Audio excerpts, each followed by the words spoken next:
We start with the Daily Nation in Kenya.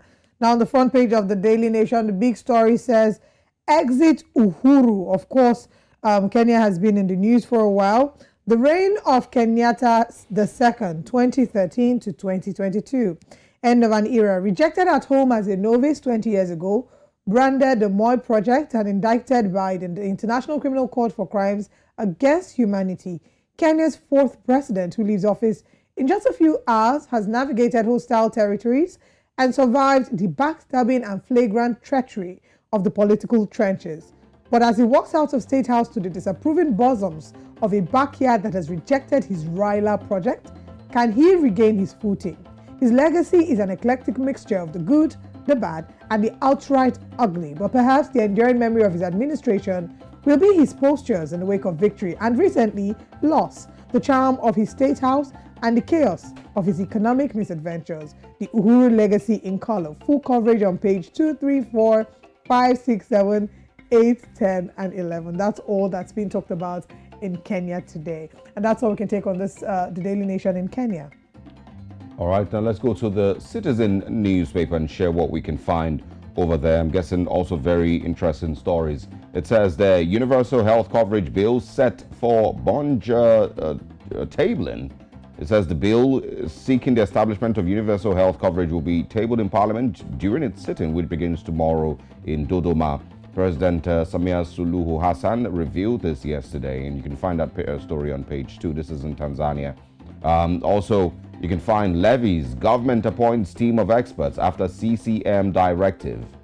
Ministers warning to social media admins. That's on page 4. You can read more on that and find out what that is about. And also, headache of patient deserted at Mirembe.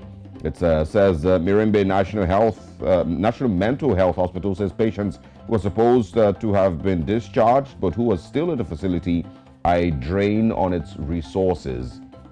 We can also find here, of course, further details. Of course, it says Mirembe National Mental Hospital in Dodoma, which is the biggest health facility of its kind in Tanzania, has 45 specialists, and it says we have to provide with them with food and accommodation despite their condition having stabilized. This has led to an increase in operational costs, which is affecting the quality of services.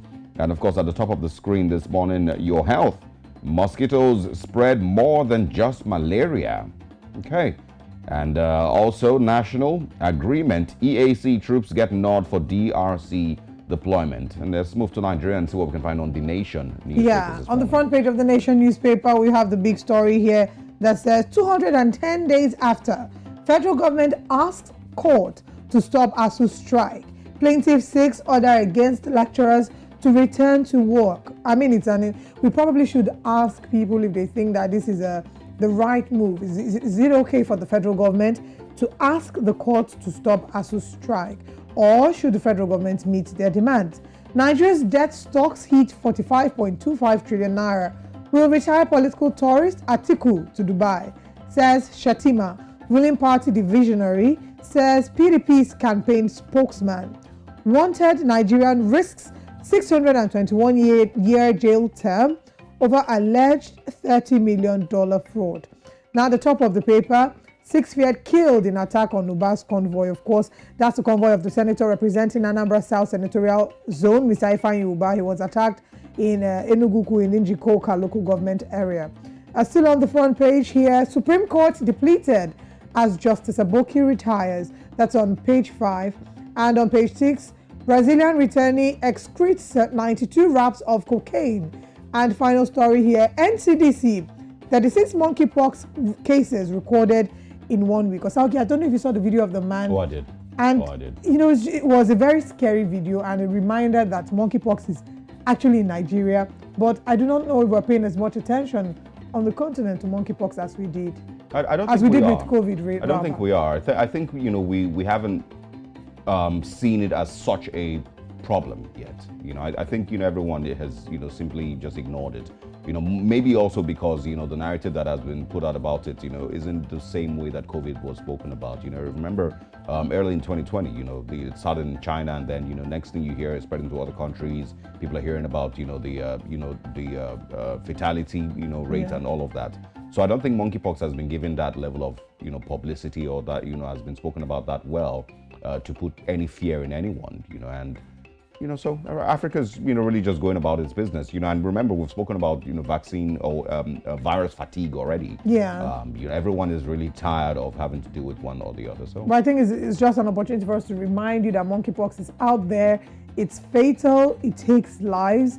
It's not just in Nigeria. It's in several countries in Africa. And I mean, last week we saw videos of a Nigerian man who had it all over his face, all over his body. So please observe best health practices and protect yourself. Absolutely. All right, let's go to Newsday newspapers. That's what comes up next, and see what we can find in Zimbabwe this morning.